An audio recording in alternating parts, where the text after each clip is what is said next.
Bueno, pues la cloaca continúa y si alguien tenía dudas de que la cloaca sigue muy viva, aunque Santos Cerdán esté en Soto del Real, hay que recordar aquí una cosa. ¿Santos Cerdán hubiese impulsado él solo una cloaca para salvar a Sánchez? Venga ya.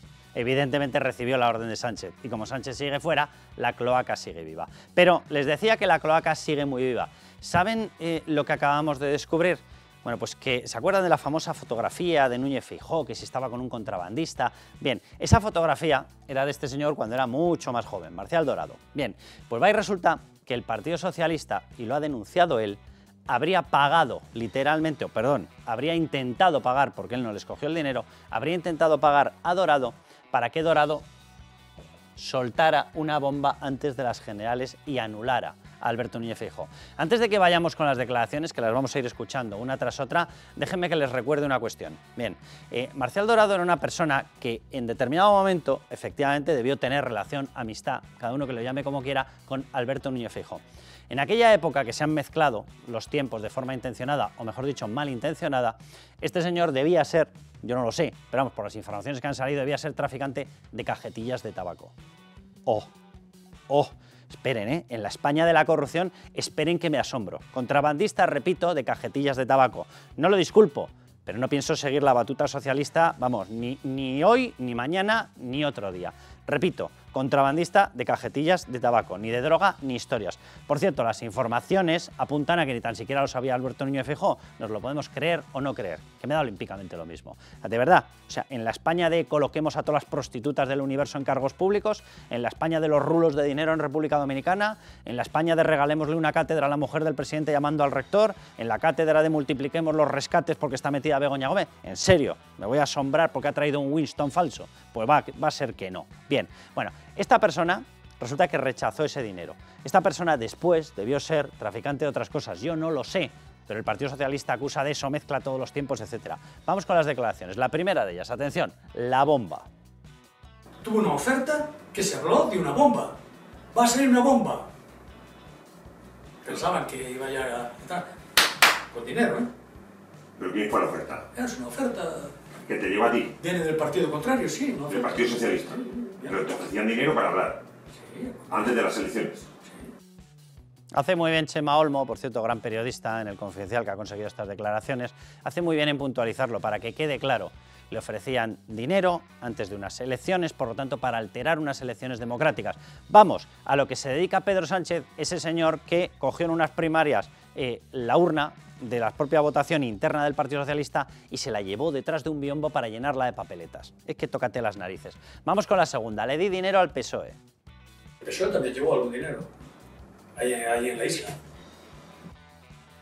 Entonces a lo mejor tiene que dar explicaciones el PSOE, ¿no? De esto. O es que esta parte no le interesa explicarla. Venga, tercera frase. El PP, cuidado con esto, y el PSOE se unieron contra Feijóo en Galicia. Las elecciones son 2013, 2014. Hay que sacarlas punto cuando vaya a empezar las elecciones ya últimas. Fotografías. El narcotraficante Marcial Dorado, porque ya hay una sentencia. ¿Y esas fotos cree que fue el propio Partido Popular el que las sacó? Unos con los del PSOE. Si la fotografía estaba sacada por quienes controlaban las aduanas, serían del cuerpo de aduanas, ¿no? Digo yo, bien. Si eran del cuerpo de aduanas, se pertenecerían, lo estoy diciendo en condicional, al Ministerio de Hacienda. Vale, en el Ministerio de Hacienda estaba Cristóbal Montoro, vale. No, es que a lo mejor había tenido yo un lapsus. Bien, y Cristóbal Montoro tributaba ante Soraya Sáenz de Santamaría. Bien, a ver si el PP hace los deberes alguna vez y a determinada gente los termina de barrer. Venga, vamos con la última frase. Vázquez Taín se inventó que existían grabaciones telefónicas con Feijóo para cargárselo. Y se pone para las elecciones con el PSOE. Ahí están las pruebas. Entonces quiere cargarse a Feijóo, porque ha hecho el pacto con los del PP y con el PSOE y con todos. Hace el pacto, el Taín es su sinvergüenza, hace el pacto con todos. Y dice, recuerdo conversaciones y tal, pero cuando tal la deja caer así, no hay ninguna conversación, ninguna. Son las declaraciones de Marcial Dorado, no son mías. Son las declaraciones de una persona que no ha dejado de invocar y de supuestamente repetir lo que hacía o decía el Partido Socialista. Va y resulta que en el momento en el que ha salido a hablar, en El Confidencial, decía todo lo contrario. Es más, dice todo lo contrario, no en pasado. Y de lo que está alertando es de que enfrente hay una maquinaria de un tal Pedro Sánchez que se dedica a hacer lo que haga falta, que tiene una cloaca que está dispuesta a pagar lo que haga que pagar, con tal de conseguir que determinadas personas no lleguen a gobernar. ¿El problema es Feijóo que llegue a gobernar? Bueno, en democracia se llama democracia representativa por algo.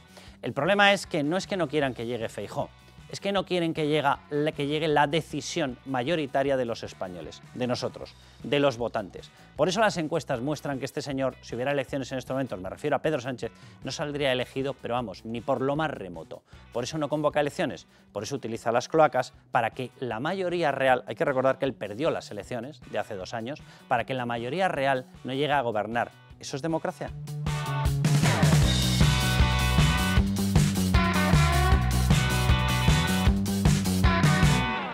Ministro Grande Marlaska para que nos explique estas presiones intolerables por parte del número 2 de la Guardia Civil a sus compañeros de la UCO para que expliquen qué están investigando del Gobierno de España. Bueno, pues vamos a hablar de Fernando Grande Marlaska, porque aquí han salido muchos: Santos Cerdán, está en Soto del Real, Ábalos, está mega imputado, Begoña Gómez ni les cuento, el hermano de Pedro Sánchez también, pero vamos con una persona que es clave y hay que recordar una cosa: Fernando Grande Marlaska encabeza uno de los departamentos que firmó contratos de la trama desde el inicio, los famosos de las mascarillas. Fernando Grande Marlaska tenía conocimiento de la llegada de Delcy Rodríguez. Fernando Grande Marlaska, según dijo en su momento, luego ha tenido 800 versiones, ya saben cómo es Ábalos, pero según dijo el entonces ministro de Transportes, quien le empaqueta la visita de Delcy Rodríguez es Fernando Grande Marlaska. Fernando Grande Marlaska estaba en el listado de ministros que se iban a entrevistar con Delcy Rodríguez cuando iba a estar en la famosa mansión Delcy, paseándose por Madrid, cuando tenía prohibida la entrada por ser una asesina narcodictadora, ¿vale? Fernando Grande Marlaska es el perejil de todas las salsas. Fernando Grande Marlaska mantiene a la UDEF totalmente anulada. Y Fernando Grande Marlaska acaba de dar un paso brutal que significa literalmente, y digo él, porque el responsable de prisiones es su subordinado. Por tanto, no pienso irme al de abajo, me voy al de arriba. Podría irme a Sánchez, pero bueno, Sánchez al final es el número 1, ¿verdad? Pero vamos con Fernando Grande Marlaska, que es el responsable del departamento. Y ha conseguido que la UCO en estos momentos no tenga información de lo que está ocurriendo en prisiones. ¿Era acceder al secreto abogado-cliente? No, nada de eso. Era saber quién le visitaba a Santos Cerdán. ¿Por qué? Porque se han puesto a visitarle los de la cloaca, Jacobo Teijelo. Se ha ido a visitarle, el primer día, se ha ido a visitarle 2 días después otra persona del despacho, Marta Castro Varela, perdón. Y estas personas resulta que comandaban o estaban dentro de una unidad, la cloaca, comandada por Santos Cerdán y bajo órdenes de Pedro Sánchez, que se dedicaba, entre otras cosas, a generar cadenas de denuncias falsas contra la juez Viedma, el juez Peinado, contra Marchena, contra el fiscal jefe anticorrupción, Alejandro Luzón, contra una de sus personas de referencia, Grinda, contra periodistas, contra todo lo que hiciera falta con tal de frenar los casos de corrupción. Bueno, pues Fernando Grande Marlaska acaba de salir al rescate de Santos Cerdán. Y no es la primera vez, porque les vamos a contar en este bloque también lo que ocurrió en prisiones cuando 2 personas que entraron fueron a ver al Dama para intentar convencerle de que estuviera calladito. Ellos aseguraban que eran del CNI, pero cuando te vas al registro de prisiones no aparece ni rastro de que sean del CNI. De hecho, es que no aparece ni rastro de que sean de nada, porque entraron, pero no aparecen identificados. ¿Cómo se permitió eso, señor Fernando Grande Marlaska? ¿Qué está pasando aquí? También entraron por la puerta de atrás. ¿Saben qué es esa expresión de por la puerta de atrás? Pues la que tenían los empresarios de referencia de Nicolás Maduro, que se colaron en España en época del COVID sorteando todos los controles porque venían a hacer negocios a España y pasaban por el Ministerio de Ábalos. Esto aparece en uno de los informes de la UCO. Bueno, vamos a hablar de todo ello. Miguel Ángel Pérez, Raúl Vilas, bienvenidos. Hola, Carlos. Miguel Ángel, cuéntanos exactamente qué es lo que ha ocurrido últimamente, porque me parece una gravedad brutal. O sea, aquí estamos viendo cómo Pedro Sánchez no deja de bombardear a jueces, la ley Bolaños, no dejan de atacar a la UCO, pero es que quien ha activado el resorte de empezar a pagar luces de las que necesita la UCO para poder seguir el caso es un tal Fernando Grande Marlaska, persona que tiene formación y carrera de magistrado y que parece empeñado en hacer justo lo contrario. Sí, todo empezó, Carlos, cuando es encarcelado Santos Cerdán. De repente se detecta en los primeros días de su prisión que empieza a recibir muchas visitas de gente desconocida y también de su abogado Benet Salellas y de Jacobo Teijelo, abogado de las cloacas, que todavía en ese momento no era oficialmente su abogado. Y entonces, claro, ahí la UCO empieza a sospechar, porque hay que recordar que la Fiscalía Anticorrupción acuerda la prisión provisional de Santos Cerdán porque tiene la sospecha de que Santos Cerdán, a través de una tercera persona no identificada estaría destruyendo pruebas. Entonces, ante esa sospecha, lo que hace la UCO es ponerse en contacto con instituciones penitenciarias y le dice que, por favor, con discreción, y además lo dice la UCO, con discreción, le faciliten simplemente la identidad de las personas que van a visitar a Santos Cerdán y si son sus abogados también, dejando claro que no necesitan el contenido de esas conversaciones, sino simplemente saber quiénes entran en la prisión a ver a Santos Cerdán en Soto del Real.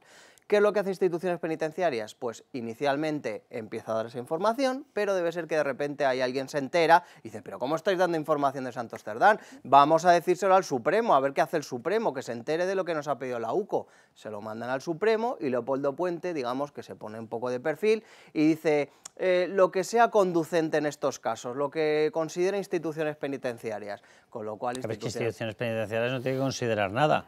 O lo considera la UCO, que es el cuerpo de investigación de Policía Judicial, o lo considera el juez.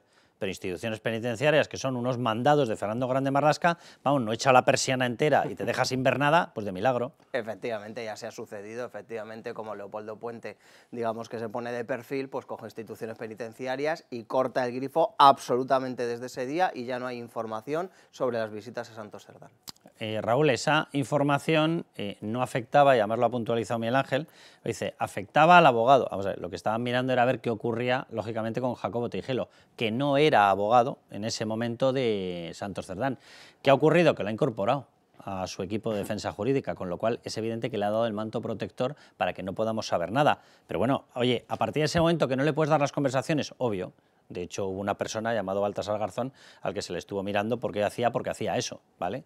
Pero lo que se estaba pidiendo era ver las conexiones con determinada gente que le podía estar haciendo de recadero para destruir pruebas. ¿No puede hacer eso la UCO? ¿No puede intentar evitar la destrucción de pruebas? Bueno, yo creo que tenemos ya hechos suficientes para que avalan en el caso de Marlaska, piensa mal y acertarás. Con lo cual yo no tengo ninguna duda de que hay un interés de boicotear las investigaciones de la UCO. Marlaska está en todos los núcleos más escandalosos o su departamento del sanchismo. Hay muchas cuestiones sin explicar. Todo lo relacionado con la inmigración ilegal encontramos a Marlaska, las relaciones con Marruecos, al fondo está Marlaska, y asociado a esto el desmantelamiento de Loconsur, la unidad que lucha contra el narcotráfico en el Estrecho, que todavía no se ha explicado. Hemos visto cómo... es verdad, se me había olvidado a mí lo de Loconsur. Cómo maneja de manera absolutamente burda y políticamente las cuestiones de seguridad. Lo acabamos de ver en Torre Pacheco, donde se podía haber cortado todo desde el primer momento y lo dejó engordar. Y bueno, es que desde la UCO hace tiempo que se vienen denunciando presiones. Sabemos que tiene a la Guardia Civil en el punto de mira, que les niega medios, que tienen que trabajar en unas condiciones que no hay parangón en ningún otro país de nuestro entorno, de un cuerpo de seguridad con tan pocos medios. Los cuarteles se caen. Lo mismo con la policía, se les niegan dietas a los policías, se les dan sándwich con moho, y que no es una exageración.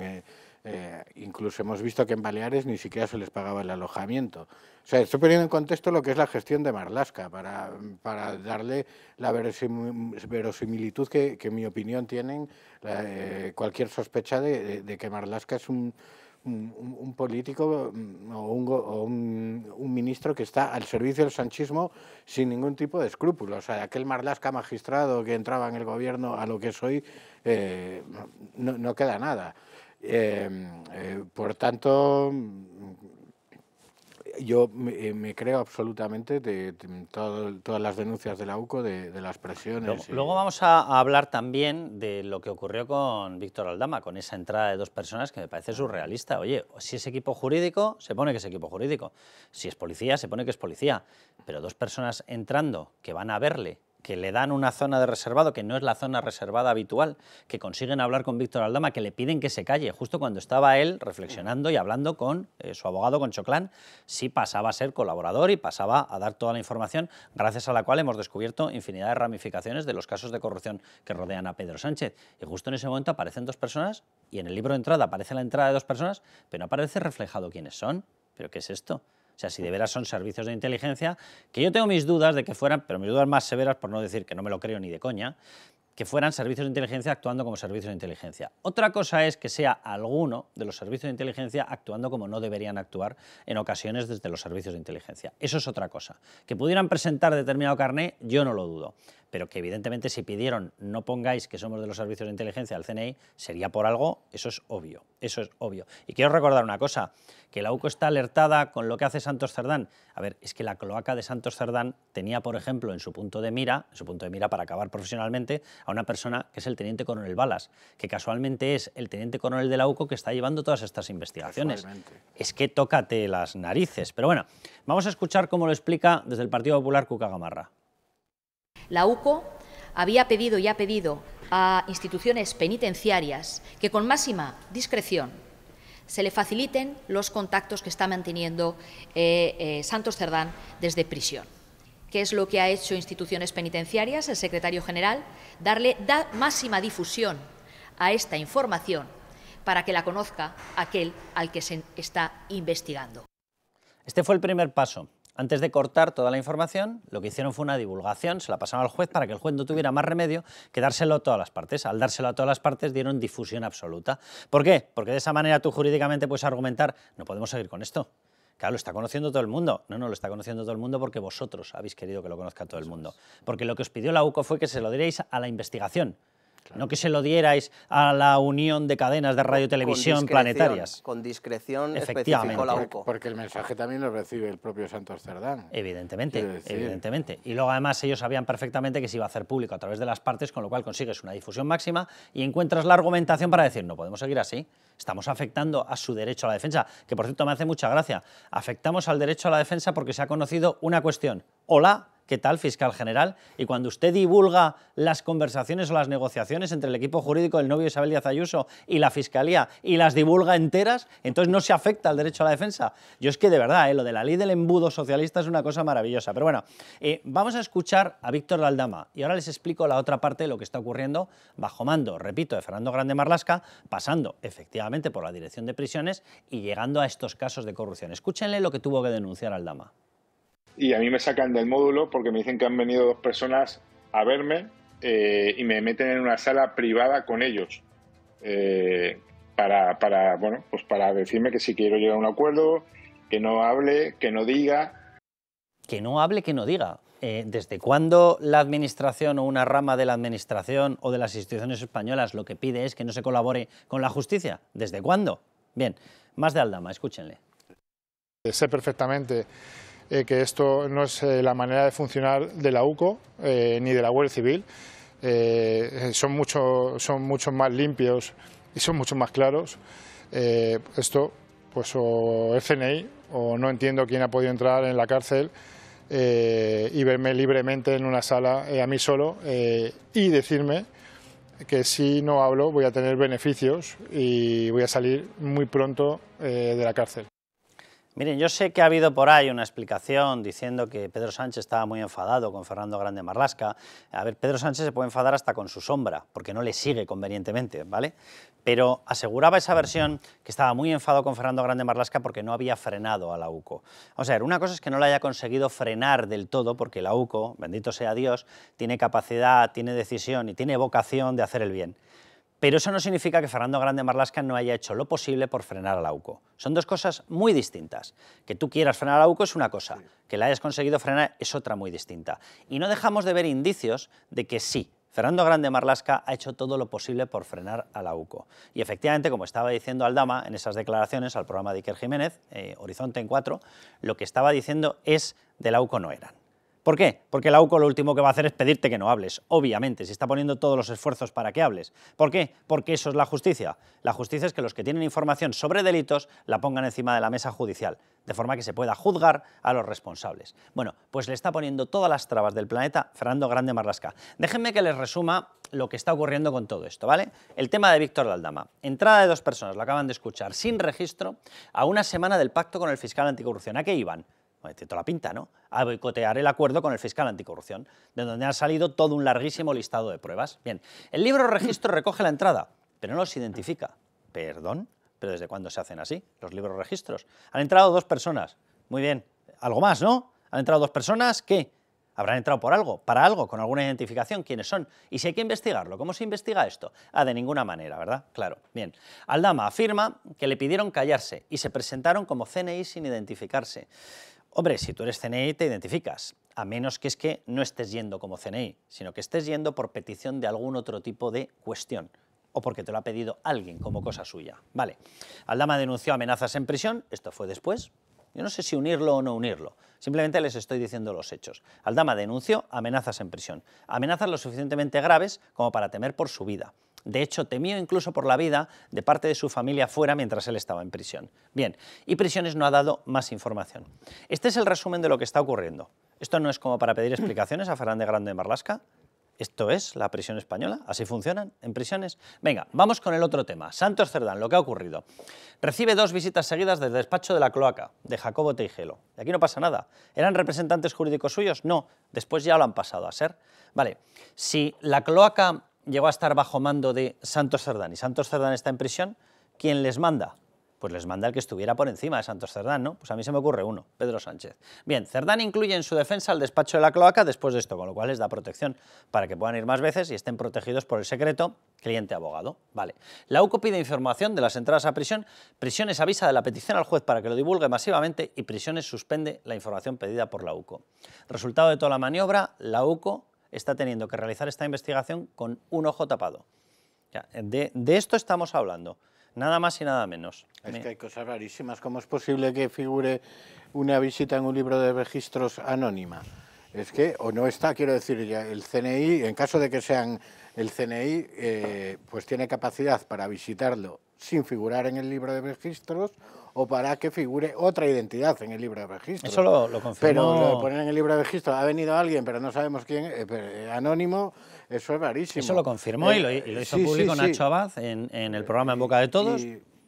No ha habido desmentido, no le han dicho que no. El CNI no debería dedicarse a vigilar a Aldama, porque el CNI no debería estar al servicio de los intereses particulares de Pedro Sánchez, pero bueno, hemos visto ya todo lo que hemos visto, que a nadie le sorprendería que sucediese eso. Y además, en esa hipótesis, pues enlazaría un poco con lo que hemos comentado alguna vez, de que el asunto de ir a Europa les preocupa. Les preocupa y también a gente poderosa, que Miguel Ángel lo ha comentado muchas veces.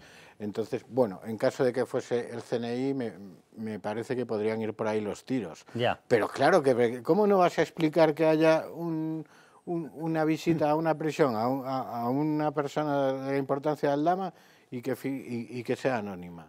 Eso es una irregularidad. Vamos a preguntárselo a Sergio Santamaría, abogado. Sergio. ¿Qué tal? ¿Cómo estás? Muy buenas. Me alegro de escucharos. Nada, lo mismo. Oye, ¿a ti a qué te suena todo esto? Este trato curioso, peculiar, en prisiones, un trato que desde luego, no sé, sobre cuestiones legales, explícanoslo tú, sobre cuestiones de trato equitativo con respecto a otro tipo de situaciones, yo no lo veo por ningún lado. O sea, lo que veo es una protección de un determinado interés y no es el de la justicia. ¿Sabes qué pasa, Carlos? Que además yo creo que aquí lo que realmente es ilustrativo es el propio auto que ha dictado la Sala de Apelaciones del Tribunal Supremo, en el que explica claramente en lo que tiene que ver con las visitas de Santos Cerdán en prisión, ¿no? Es decir, pone de manifiesto el auto que si la estrategia de defensa es decir que el juez instructor que Leopoldo Puente ha decretado el ingreso en prisión de Santos Cerdán, es básicamente para facilitar esa investigación, el que pudiera de alguna forma ser más exhaustiva ese control de su persona y así la defensa justificar que el ingreso en prisión no está de alguna forma amparado en derecho. Bueno, pues no es así. Primero porque la propia Sala de Apelaciones ya indica que eso no es una labor que haya llevado a cabo el magistrado instructor, que en una providencia además del 18 de julio ya se desvincula de esa petición de la UCO y por otra parte además refuerza en ese sentido el correcto criterio de la UCO, que como policía judicial es lógico que realice toda clase de investigaciones que afecten precisamente a todos aquellos aspectos que faciliten la mejor averiguación y esclarecimiento de los hechos. Por tanto, mientras no se afecte de forma sustancial el derecho de defensa, que sería, por ejemplo, conocer el contenido de las conversaciones entre abogado y cliente, en este caso en el establecimiento penitenciario... Cosa, Sergio, que nunca jamás pidió la UCO. Totalmente. Además, Carlos, se hace en reiteradas ocasiones, en situaciones muy similares. Aquí lo sorprendente es que instituciones penitenciarias que dependen del Ministerio del Interior, de alguna forma lo que haga a través de Grande Marlaska es precisamente, ya lo habéis dicho, de alguna forma desactivar esta posibilidad, es decir, entorpecer el trabajo de la Sergio, Unidad Central Operativa de Guardia Civil. ¿Qué te parece desde el punto de vista jurídico lo otro, lo que le ocurrió a Víctor Aldama, que de pronto reciba a dos personas que él no ha pedido, que la visiten, que no están identificados? Esto debería ser objeto, efectivamente, de una investigación que incluso la propia Fiscalía debería iniciar de oficio. Pero Es la decir, fiscalía, la de Álvaro García Ortiz, ¿no dices? evidentemente, estamos hablando de un normal funcionamiento de las instituciones democráticas que en España no se produce, pero en cualquier Estado democrático civilizado, ante esa circunstancia, la Fiscalía actúa de oficio, pide a instituciones penitenciarias que se identifique a las personas que acudieron a visitar a Aldama y que, por tanto, se pueda saber qué tipo de estrategia está urdiendo, que parece ser que es así, el Gobierno de España precisamente para obstaculizar todo lo que tiene que ver con la investigación del caso Koldo. Entonces, a partir de aquí es evidente que es llamativo que esas actuaciones se produzcan, que son claramente delictivas y que aquí no pase nada, pero desgraciadamente estamos acostumbrados a que esto suceda bajo el gobierno de Pedro Sánchez. Sergio, un abrazo muy fuerte y muchísimas gracias. Otro para vosotros. Gracias, adiós. Pues rotundo y clarísimo lo que ha dicho Sergio Santamaría. A mí me parece de una gravedad absoluta. Es que estamos empezando a asumir en España que ocurren cosas como que, por ejemplo, desde un Ministerio de Justicia se ataque a los jueces o que desde un Ministerio de Interior se corten las vías de investigación de la UCO o se le quiten medios. Bueno, estábamos ahora repasando el panel, Carlos, y hay una nota importante, es decir, ¿qué querían hacer con Aldama? Que cambiara de abogado, que no fuera José Antonio Choclán, para boicotear el pacto con la Fiscalía Anticorrupción y ponerle ¿a quién? A Jacobo Teijelo. Y Jacobo Teijelo, con lo cual, Jacobo Teijelo habría tenido en estos momentos a Aldama y a Santos Cerdán. Efectivamente, o sea, porque aquí el abogado de la cloaca de Sánchez es Jacobo Teijelo. Primero intentaron con Aldama, no lo consiguieron, y obviamente con Santos Cerdán lo han conseguido. Entonces, por eso es tan importante el tema de las visitas. Claro. Es el tema, porque las visitas empezaron las visitas de Teijelo a Santos Cerdán cuando todavía no era su abogado. Al final consiguieron captar, ¿no? Y de esta forma tener bien agarrado a Santos Cerdán a través del abogado de la cloaca, que es Jacobo Teijelo. En el caso de Aldama no lo consiguieron, pero mandaron a esos emisarios. Es decir, al final todo está girando en torno a la cloaca de Sánchez. Es que, mira, a Santos Cerdán se le acusa de ser el cabecilla de una organización criminal. Sabemos, por otro lado, que esa organización tiene unas cloacas, un grupo de gente a su servicio. Se encarcela a Santos Cerdán y la primera visita que recibe es el abogado de las cloacas, que se sabe. Claro. Y entonces, ¿qué hacen los investigadores? Oiga, esto no es espiar las conversaciones, pero y la respuesta del Ministerio de Interior es dar el agua, la alerta, hacerlo público para que se sepa, oye, que la UCO se hemos quedado con que te vaya a visitar este. Eso, resumiendo mucho, es lo que ha pasado. Y lo siguiente, quitarle la posibilidad de que siga teniendo acceso a esa información a la UCO. Efectivamente. Bueno, vámonos al siguiente bloque, vamos a hablar del caso Montoro.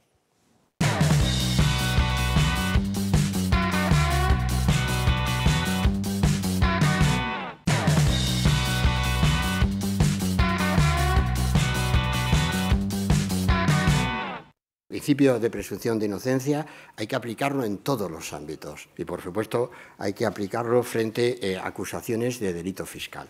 Por tanto, esta rapidez, esta valoración de que basta que tengas una incidencia con la agencia tributaria, con la Fiscalía, para que ya seas calificado como tal, me parece que es un error tremendo.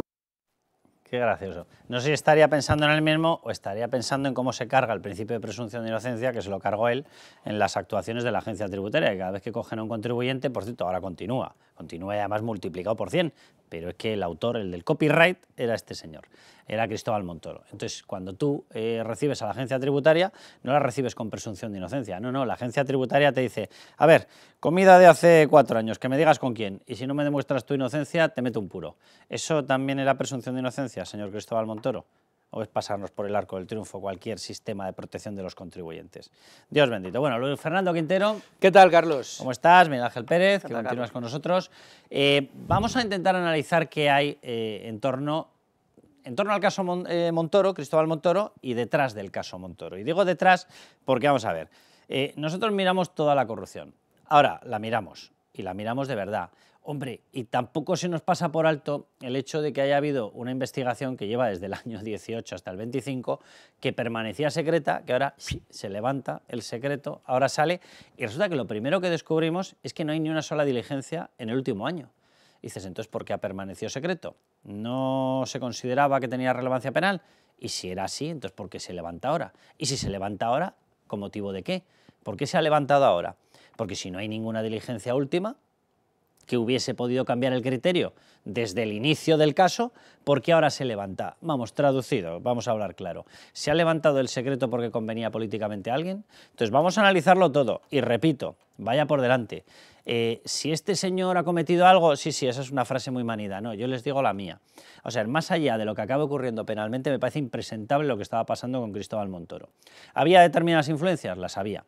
¿Había un despacho que tramitaba cosas y había legislación que luego salía en la dirección? La había. ¿Había intercambio de personas entre los departamentos de la cúpula del despacho y la cúpula ministerial? Doble. Cristóbal Montoro traspasó las acciones del despacho a su hermano, ¿vale? Toma ya, es decir, el hermano estaba en el despacho, él estaba en el ministerio. Y el responsable del despacho, Ricardo Martínez Rico, era el responsable del despacho y su hermano, por cierto, después de ser jefe de gabinete, Cristóbal Montoro, el de aquí, y su hermano Felipe, pasó a ser jefe de gabinete. ¿Me parece eso admisible? Inadmisible. ¿Más claro? Complicado. A ver si encuentran a alguien de izquierdas que diga lo mismo de las corrupciones esas que les bombardean por todas partes y se dedican a intentar taparlas y hacer así. Bueno, dicho todo esto, Luis Fernando, que tú levantaste el caso, año 13, ¿cómo lo ves?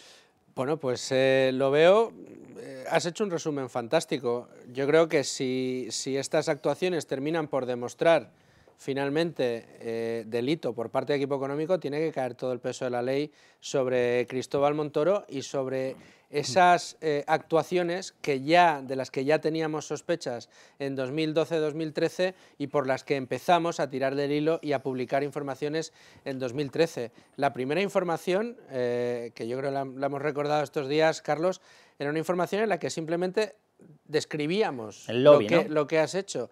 Quién era el jefe de gabinete de Montoro, quién pasaba a ser de los fundadores del despacho, quién había sido el director general que pasaba a ser consejero de equipo económico y, en fin, de dónde salía cada uno de los consejeros que habían montado equipo económico. Otra de las informaciones que dimos, que yo creo que es muy elocuente, es la evolución de ingresos que había tenido equipo económico en paralelo a las acciones que tomaba el gobierno en el que Cristóbal Montoro era el ministro de Hacienda. Y curiosamente, a medida que crecían los clientes, a medida que tenía que tomar más decisiones relativas a los propios clientes de equipo económico, la facturación del despacho iba subiendo. Cuando finalmente Soria se impuso en el tema del fin de las subvenciones a las renovables, muchos de esos clientes decayeron y la facturación, curiosamente, también decayó. En definitiva, creo que hay material de sobra como para investigar,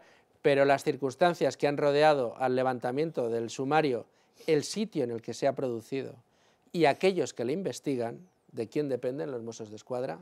Pues eso, pues también tiene su sombra de Pues sospecha. le pasamos la pelota a Miguel Ángel. Miguel Ángel, ¿qué ha ocurrido en la tramitación de esta historia? Porque, o sea, encontrar un caso que permanece secreto durante 7 años es complicado. Que permanece secreto y no hay ni una sola diligencia en el último año, todavía más extraño. Que de pronto se decida, justo con una tormenta de corrupción del Partido Socialista, que se levante el secreto sin que haya habido ni un solo acto judicial que lo haya justificado, ya la tripleta ya no es que sea extraña, que hace que levantes todas las cejas y no las socialistas.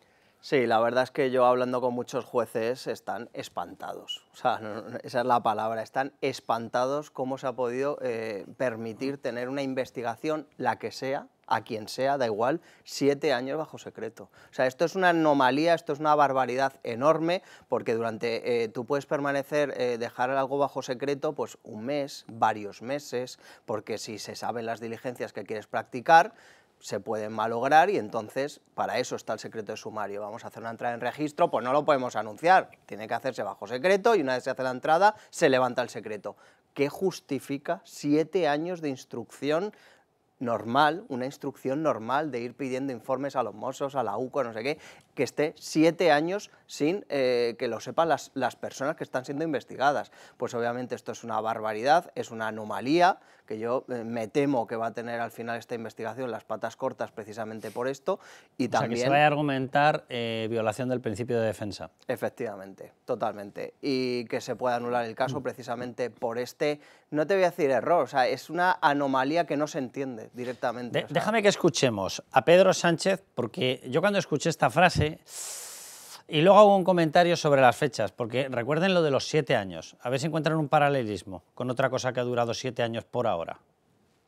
La corrupción generalizada y sistematizada que hemos visto en el caso Montoro o en el caso Kitchen, de la instrumentalización de la policía para perseguir adversarios políticos u obstruir la acción de la justicia, o la utilización del Ministerio de Hacienda y de todo el Gobierno para legislar en base al cobro de comisiones, como es el caso Montoro, esa corrupción generalizada y sistematizada acabó en el año 2018. Dios bendito, Dios bendito, Dios bendito. En el año 18 no acabó ni la red de prostíbulos y saunas de la que este señor se lucraba a través de su mujer. Pero déjeme que diga una cosa, o sea, nos habla de cobro de comisiones ilegales. Desde el año 14 está acreditado el cobro de presuntas comisiones ilegales. Ven, o sea, como yo sí estoy sometido al imperio de la ley, yo tengo que meter el presuntas, pero por lo visto Pedro Sánchez no tiene que decir presuntas. Es una cosa maravillosa que demuestra la aplicación del artículo 14, igualdad ante la ley, entre una persona como él, superpoderoso, y personas que nos dedicamos a trabajar y a desarrollar nuestra labor profesional. Desde el año 14 están acreditadas determinadas cuestiones sospechosas en materia de cobro de comisiones en las obras públicas que rodean al Partido Socialista, ¿vale? Y que este señor nos hable de que se ha terminado el qué.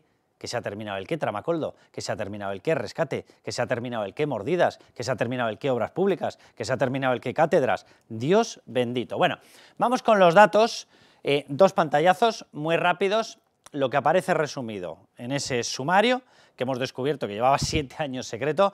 Les decía yo antes, lo de los 7 años, ¿qué coincide con 7 años? El mandato de Pedro Sánchez. Entonces yo, este tipo de cosas, oigan, ¿lo han mantenido secreto? ¿Por qué? ¿Para ser utilizado en un determinado momento? No lo sé, me lo pregunto. Bueno, vamos allá. El juez apunta a una operación sistemática de influencia política y legislación bajo demanda del sector gasista. Perdón, déjenme que les explique una cosa. Vamos a ver, si se hubiese instruido bien, deberían haber llegado a más conclusiones. Lo digo porque algunos de los que estábamos mirando lo que pasaba, sabíamos que esta petición de legislación bajo demanda no se limitaba al sector gasista. Entonces no sé muy bien qué tipo de instrucción se ha realizado o si iban a tiro de oída, ni siquiera a tiro hecho, y hayan parado porque ya tenían algo que poder sacar en un determinado momento. Bien, 2. Se investigan delitos de cohecho, prevaricación, fraude a la administración, tráfico de influencias, corrupción en los negocios, este les sonará, sí, este lo tiene también la mujer del presidente, falsedad documental y negociaciones prohibidas. Venga, tercer dato, el despacho habría cobrado entre 7,8 y 11 millones de euros entre 2008 y 2015 por parte de empresas del sector energético, gasistas y renovables. Aquí cuidado porque aquí podría haber habido algún tránsito extraño de información, petición a través de alguna empresa y que efectivamente habría tenido una legislación ad hoc. Pero bueno, dicho todo eso, vamos a la cronología. 2006, Montoro funda el despacho, ¿vale? 2008, se separa de él formalmente. ¿Por qué decimos formalmente? Porque le traspasa las participaciones a su hermano, muy formalmente, ¿vale? Mucho más formal que lo que es la separación. 2011 al 18, aquí entraríamos en el periodo Moyar, ¿por qué? Porque es al que alude esa instrucción judicial. Durante su segunda etapa como ministro de Rajoy, el bufete habría diseñado leyes a medida para clientes. 2018 a 2024, la investigación transcurre en secreto, el sumario se desvela parcialmente en 2025. Fíjense en este pequeño detalle, ¿vale? Montoro lo funda en el 6, en el 8 ya se ha separado formalmente, del 11 al 18 es cuando se empieza a operar, pero la parte principal habría estado, en el 11 ganan las elecciones, noviembre del 11, el Partido Popular, entre el 12 y el 13. Desde el 12 y el 13 hasta el 18, anda que no se han pensado comenzar con la investigación, vale. Y el último informe del caso tiene 1 año y habría permanecido secreto. Es decir, el último movimiento que se hace, la última diligencia, el último informe, correspondería al año 24. Saltamos 1 año hasta ahora y durante todo ese tiempo nadie había movido nada. Ni actuaciones judiciales, ni diligencias, ni informes, nada de nada. Pero se mantiene secreto. ¿Por qué? Si se ve que no hay nada, que se abra el secreto o que, manteniendo el secreto, se cierre el caso. No se toma esa decisión. Si se ve que hay algo potente, tendrían que haber pedido más investigación, ¿no? Es lo normal. Y si lo levantan, lo tendrán que levantar porque consideran que ya se ha cerrado esa instrucción o tienen el material suficiente como para hacer pública ya una parte. ¿Por qué? Porque ya no va a haber riesgo de nada, de destrucción de pruebas, de aviso a determinadas personas. Entonces, ¿por qué habían mantenido durante un año el secreto sin hacer absolutamente nada? Curioso, ¿verdad? Y les repito esta historia. Desde el año 12-13, que son los principales años de legislación supuestamente ad hoc, hasta el 18 no se comienza la investigación. Curioso, mucha prisa no tenían, ¿no? Y en el 18, les repito, quien llega al poder es Pedro Sánchez, fruto de una moción de censura. 16 de julio de 2025, Montoro y numerosos altos cargos son imputados. Miguel Ángel, los tiempos son muy extraños, muy extraños. O sea, vamos a dejarnos de historias y repito, yo no le escatimo nada de gravedad, no sé si penal, pero desde luego política, nada de gravedad a lo que hacía Cristóbal Montoro. Pero dicho eso, los tiempos son muy extraños y tienen un tufo a lo que todos estamos pensando. Los tiempos son muy extraños, Carlos, y sobre todo también el dato que tú decías ahora, ¿no? O sea, que son 18 tomos de sumario, que el tomo 18 recoja informes del año 2024 y que eso sea lo último que hay en el sumario, y sin embargo en el 2024 no se levanta el secreto de sumario y ahora estamos en julio del 25 con informes del año pasado, pues eso no es normal. Normalmente cuando se levanta un secreto de sumario, pues el sumario está actualizado quizás hasta hace 2 o 3 meses de la investigación y eso pues está en un tomo abierto que todavía no se ha cerrado y que por eso no se ha dado trasladado a las partes. Pero claro, que el tomo 18 sea del año pasado, es el último al que se ha tenido acceso porque el tomo 19 todavía se está haciendo, eso es muy extraño y como digo, tampoco tiene mucho sentido pues la determinación que tuvo el juez, porque él comienza esa investigación en el año 2018 porque mientras se está investigando otro procedimiento se encuentran unos correos electrónicos que son el germen del caso Montoro. Yo, según los jueces que he consultado, me dicen, por mucho que lo esté investigando él, si esos presuntos hechos delictivos nuevos no tienen nada que ver con el procedimiento que él está investigando y tienen lugar en otra ciudad distinta, lo que tendría que haber hecho el juez es mandarlo a los juzgados de instrucción de esa ciudad o incluso, si era tan grave, haberlo remitido incluso a la Audiencia Nacional. Es que eso es una cosa que llama mucho la atención. ¿Por qué se investiga esto en Tarragona? Porque se lo queda por orden del juez. Porque le da la gana. Porque él está investigando el procedimiento, se encuentra los correos y se queda el caso. Y lo que tendría que haber hecho es... ¿Qué procedimiento estaba investigando? O sea, otro procedimiento económico, del que de repente una de las empresas que están salpicadas por el caso Montoro se incautan unos correos y en esos correos de repente dicen, anda, ¿y esto? A ver, voy a ser malo, ¿vale? Mi estilo. Vamos a ver, si en otro caso alguien, por lo que sea, deposita una información, unas grabaciones, unos correos y aparece eso, se podría haber forzado esta situación. Se podría haber forzado la investigación, pero no tendría por qué habérsela quedado este juez. No, sí, estoy totalmente de acuerdo contigo. No, estoy intentando ver de qué cabeza puede salir que un caso que se desarrolla por una legislación ad hoc de un despacho que está en Madrid y que acaba afectando a un gobierno, que es el gobierno nacional y por lo tanto está en Madrid, acaba en un juzgado de Tarragona. Entonces, claro, si es la derivada de otro caso en el que se está investigando y de pronto, plaf, aparecen unos correos, hombre, a lo mejor es que han aparecido, plaf. A eso me refiero. Claro, claro. Quiero decir que mecanismos, tú lo estás diciendo, se puede hacer. ¿La justicia tiene mecanismos para que ese juez no se tenga que dar ese caso? Claro que los tiene. Claro. De hecho, este caso no debería haber permanecido allí. Eso es lo llamativo. Entonces, ¿por qué se lo quedan? Porque no se lo deberían haber quedado. Efectivamente. Es tremendo. Todo lo que rodea a la publicación de este caso, el hecho de que las últimas diligencias sean del año pasado y se les impute ahora, cuando se levanta el sumario, hombre, si ya tenías sospechas en 2024, lo normal es que hubieras abierto en 2024 y hubieras imputado los delitos a Montoro en ese año. También es muy llamativo lo que estabais diciendo, cómo si grandes sospechas de lo que estaba pasando con el equipo económico ya las teníamos en 2013 y aquí eran constantes las campanas, las lucecitas de alarma que se levantaban y que íbamos investigando, íbamos tirando del hilo, íbamos tratando de confirmar, de poder publicar. Muchas de ellas se quedaron en el tintero porque no fuimos capaces de tener certezas suficientes, pero campanas oíamos constantemente. Y en aquel momento, en aquella época, no se hacían. Y fijaos si tenemos historia de legislación económica de Cristóbal Montoro como para que hubiera habido sospechas sobre equipo económico.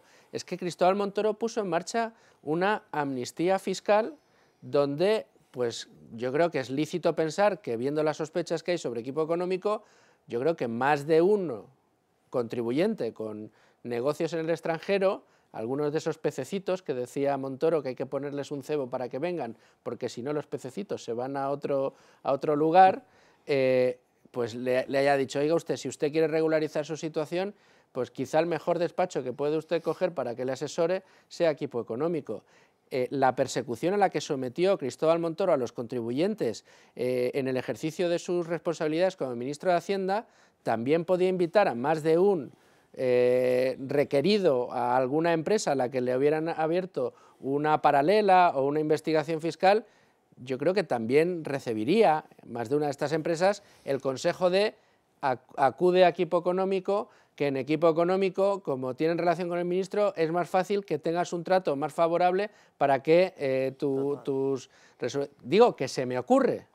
A lo mejor hemos oído campanas en esa dirección y no las hemos podido demostrar, pero que eso ha estado pasando 2012, como decía Carlos, en el momento en el que toma mando en plaza el señor Montoro, con el despacho ya montado desde 2006, evidentemente que esos años eran muy fuertes y no se abrió ninguna diligencia de investigación en aquel año. Hasta 2018 no sucede y ahora es cuando se publica. Si se demuestra su culpabilidad, debería pudrirse en la cárcel.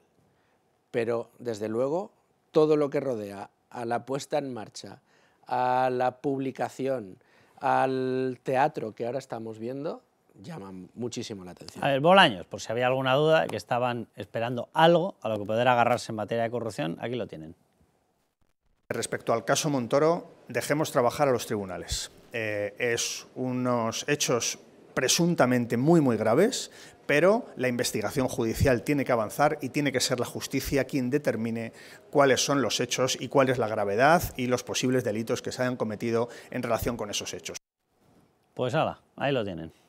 Es que yo creo que está fuera de duda, todos estamos de acuerdo, es un escándalo, es un caso gravísimo. O sea, es que el problema es que el gobierno nos intenta a quien se deja manipular, intentando equiparar pues que todos los casos de corrupción, que ya perdemos la cuenta de Pedro Sánchez del Partido Socialista, es lo mismo que un caso de Montoro. Bueno, no tiene nada que ver, no, ni cuantitativa ni cualitativamente. Eso no significa que el caso Montoro, o sea, si te pones a leer el sumario, pues es escandaloso, ¿no? Que un hombre que tenía su despacho de abogados, que luego llega al gobierno, que de repente empiezan a salir normativas de empresas que han acudido casualmente al despacho que él fundó y que se ven beneficiadas de las normas que aprueba Montoro del gobierno. O sea, si te pones a pensar, el caso es un auténtico escándalo. Y lo peor de todo esto es que por ese error judicial enorme, este caso acabe siendo archivado y que Montoro se vaya de rositas con todos los presuntos delitos e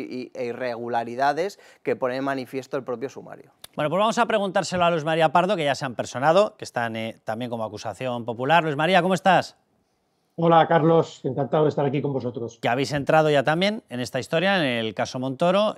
Por cierto, Justicia Europa entra en esto. Ahora os criticará menos el Partido Socialista de cuando estáis en las instrucciones o estáis en las actuaciones como acusación popular en los casos suyos. Ahora sois santos, ¿no? Antes erais unos malvadísimos, ahora habréis pasado a ser buenísimos, ¿no? Me imagino.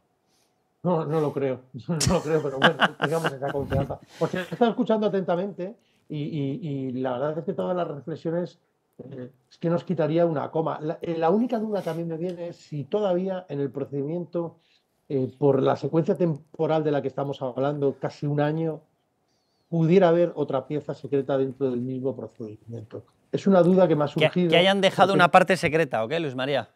Sí, y además esa parte secreta no tiene por qué haberse hecho pública, porque las partes secretas solamente se hacen públicas cuando hay el auto del levantamiento. He contabilizado 82 prórrogas judiciales. Esto, desde luego, no es normal. ¿82? 82 prórrogas judiciales en 7 años me parece que es una exageración, ¿no? Entonces, estaría muy mal que un caso de semejante envergadura terminase en una nulidad por una vulneración de la tutela judicial efectiva del derecho de defensa. Pero me surge otro interrogante. Aunque haya una pieza separada secreta, una vez que se levanta el secreto de sumario, ¿por qué inmediatamente no se ha puesto a disposición judicial a las personas investigadas? ¿Por qué no se han efectuado registros o no conocemos que se hayan efectuado registros en las sedes de esas posibles empresas? ¿Por qué no hay nada, Carlos? Porque hay un no, pues es una muy buena reflexión, porque nosotros estábamos reflexionando hacia pasado, pero efectivamente, una vez que deja de ser secreto, es cuando tú puedes tener todo el instinto de destrucción de pruebas. Lo lógico sería que antes de levantar ese secreto hubiese habido una diligencia de entrada en el despacho, de llamación, de citación, o sea, de llamada, de citación, algo con lo que intentar mantener el material probatorio o conseguir más.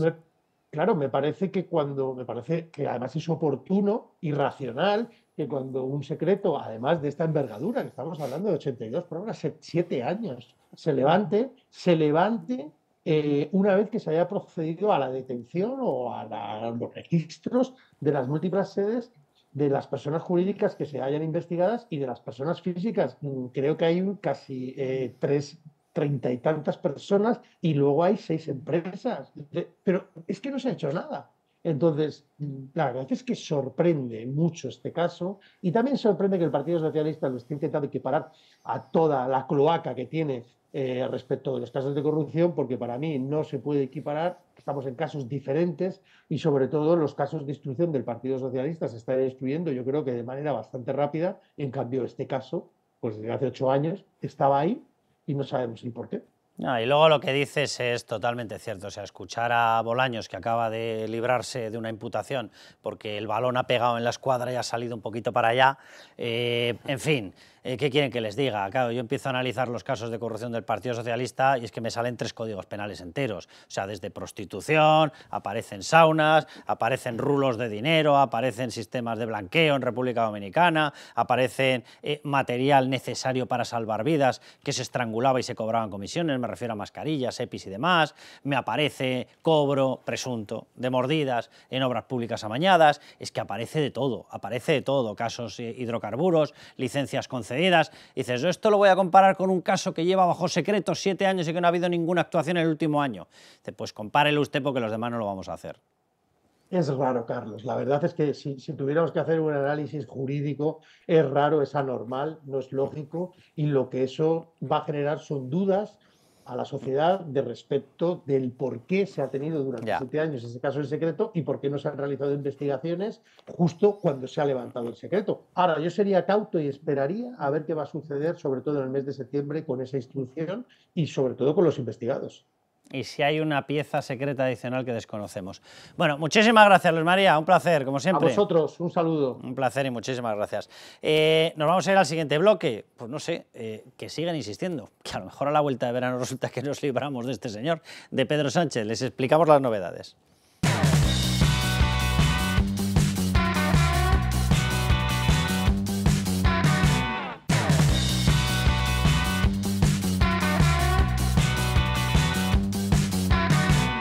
Tener al partido activado y tener al partido preparado.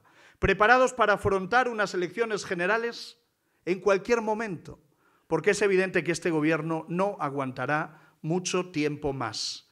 El game over de Sánchez puede estar al caer. No depende de él, depende de sus socios. Bueno, pues vamos a hablar precisamente de los socios. Ya les hemos contado en algún otro programa que efectivamente el Partido Popular cree que hay una posibilidad de que, según crucemos el verano, vuelta al tiempo de trabajo, en septiembre colapsaría el gobierno. Ya se lo hemos explicado, o sea, yo particularmente sigo diciendo que soy bastante escéptico con respecto a esta posibilidad. ¿Por qué? Porque a esta persona le importa un soberano comino como quede España, lo que ocurra, incluso, yo estoy convencido, hasta que lo imputasen a él, le da lo mismo. O sea, este es capaz de continuar incluso imputado, o sea, no tiene ninguna referencia moral y cuando tú eres así no hay determinado bagaje, no hay determinada forma de autoexigencia que te lleve a abandonar un cargo como el de la presidencia. ¿Por qué? Pues porque se vive muy bien ahí, especialmente cuando no tienes ni oficio ni beneficio en otro sitio. Pero bueno, independientemente de eso, es verdad que el Partido Popular está apuntando a los socios y vamos a hacer un repaso. A ver si de veras los socios, que a mí el que se me ocurre, Sandra León, Carmelo Jordá, bienvenidos, es principalmente Podemos.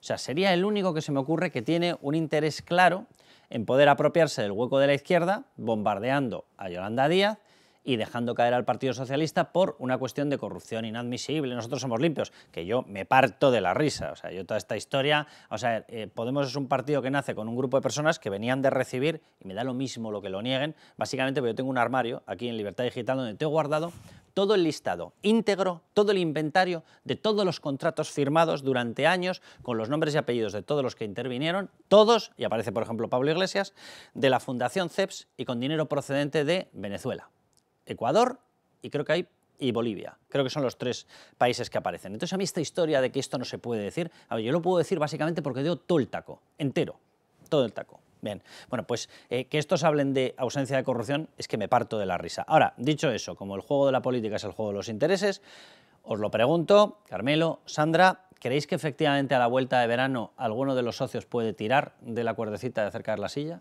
A ver, yo también soy muy pesimista como tú, lo de que haya elecciones anticipadas no termino de verlo, pero es verdad que creo que los socios van a seguir apretándole las tuercas a Sánchez, lo hemos visto esta semana, se ha tumbado el decreto antiapagones, como se ha venido a llamar, y además no solo eso, sino que es que si se hubieran votado otras leyes que han pospuesto para después del verano, como la reducción de la jornada laboral o la ley Bolaños, pues también habrían cosechado más fracasos, ¿no? Pedro Sánchez ha dicho eso de ni tan mal, pero bueno, lo que está claro es que lo que le espera es, pues eso, un constante apriete de tuercas por parte de sus socios.